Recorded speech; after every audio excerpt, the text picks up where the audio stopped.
This is Physical Science 2, Chapter 12, Part 4 on Earth's internal processes. In this portion of the video lecture, we will be discussing volcanoes. We've talked about the interior of the Earth, and so we know that underneath the lithospheric crust, we have the mantle, which is mostly liquid. And on occasion, due to a couple of different factors, we can get nearly molten rock under the crust will melt by really high temperatures in a process that we call decompression melting, meaning that pressures are so great that it will actually squeeze a solid into a liquid. And we can, through that release of the pressure, magma will reach the Earth's surface through different cracks in the rock. And once it becomes on the surface of the Earth, then we call it lava. Magma is liquid earth underneath the crust. Lava is liquid earth above the crust. Now, there's lots of different things that are happening in a volcanic eruption besides the lava itself. Depending on the type of volcano, we can get certain types of eruptive products. We'll break them down into categories. The first one, we'll talk about solid materials that are expelled out of a volcanic edifice or structure. We call these solids that volcanoes spit out pyroclasts. Pyro, of course, being the Latin word for fire, and clast in Latin or Greek meaning piece or rock. So a pyroclast, literal translation, fire rock. We have different types. We'll go and discuss them by size. The largest of the pyroclasts are what we call volcanic blocks. These are very large chunks of rock. In the diagram that you see there, the yellow meter stick right here, this is showing the size of this rock right here, and it is over a meter tall and probably about 1.5 meters wide, I would imagine. These volcanic blocks are generally only a danger if you are very near the base of a volcano. The heavier objects are, the sooner they fall. Most volcanic blocks will tumble down the side of the volcanic edifice and become a danger in that way.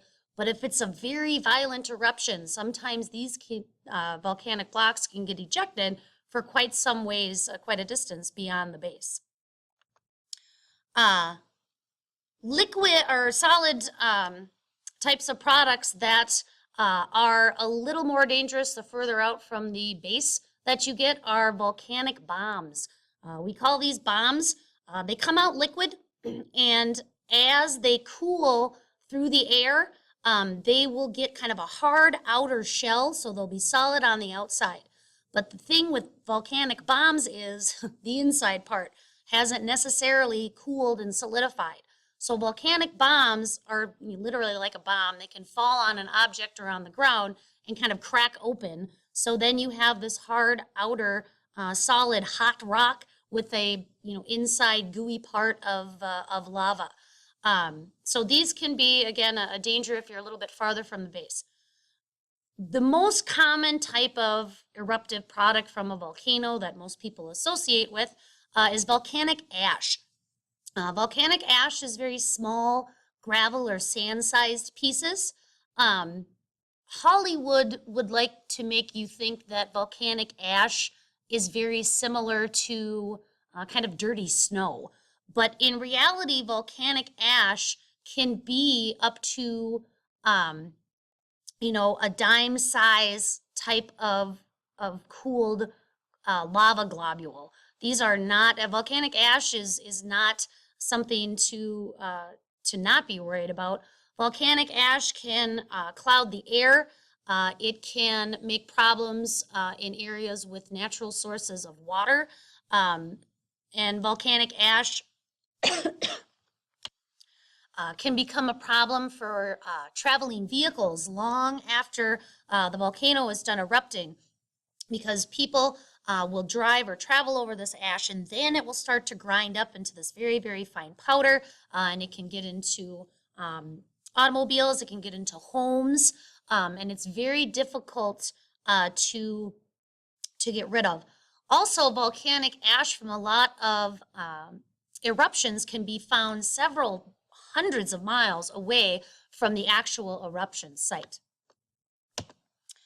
Gases are a very common thing that are coming out of volcanoes. The most common gas that you see, believe it or not, it looks like smoke, but it's actually not smoke. It is literally just dirty steam. The most common gas is water vapor that is coming out of a volcano. Some of the more toxic types of gases that can come out of a volcano, carbon dioxide and different types of sulfur compounds. Then, of course, there is the liquid material, the inner part of the earth that's making an appearance onto the surface. We talk about liquids and refer to the term viscosity. Viscosity is the resistance of a fluid to flow.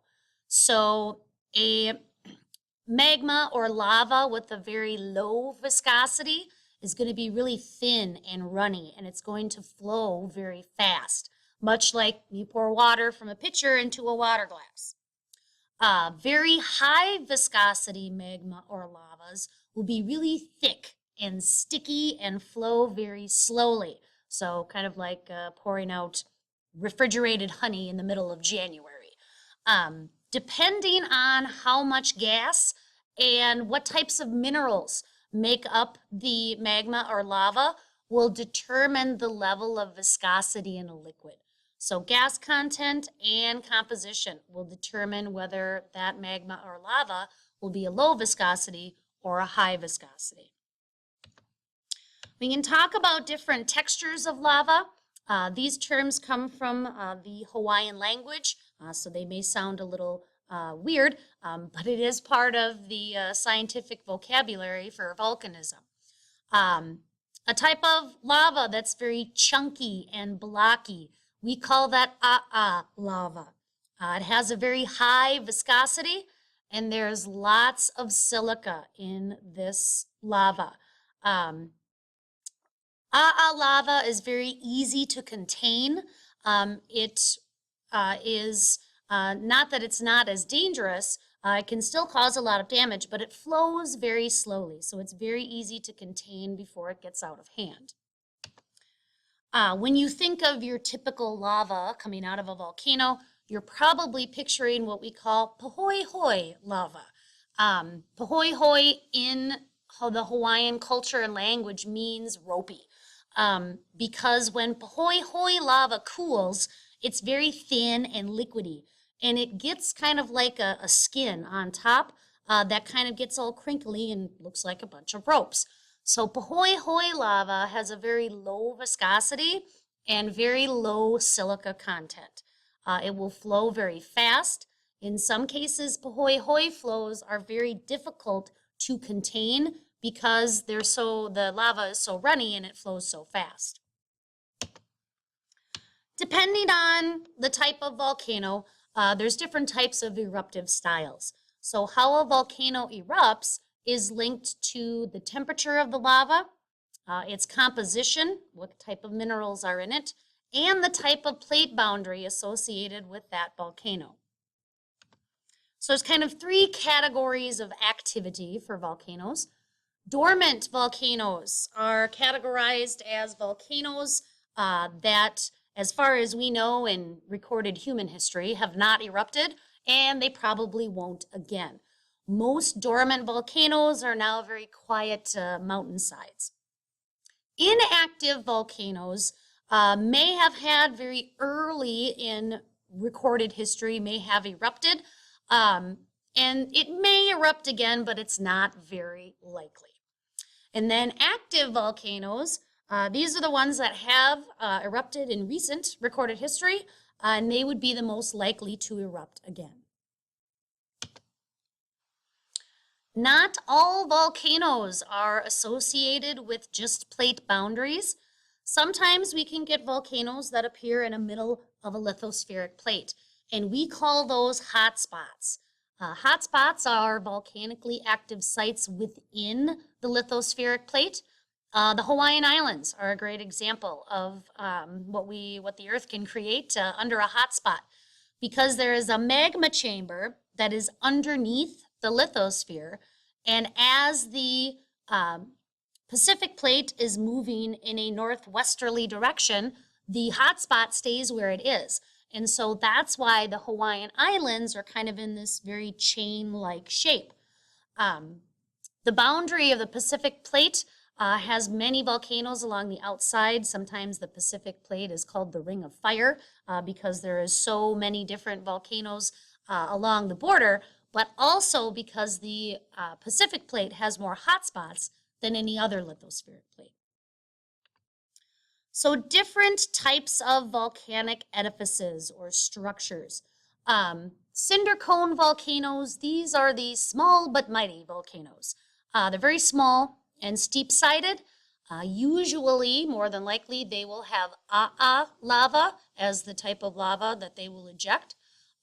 Cinder cones, again, they're small and mighty. They get lots of pyroclast ejected from cinder cones. So you'll get lots of volcanic bombs and ash. And if it's a particularly violent eruption, you may get some volcanic blocks as well. The lava in cinder cone volcanoes is generally very high gas content, lots of CO2.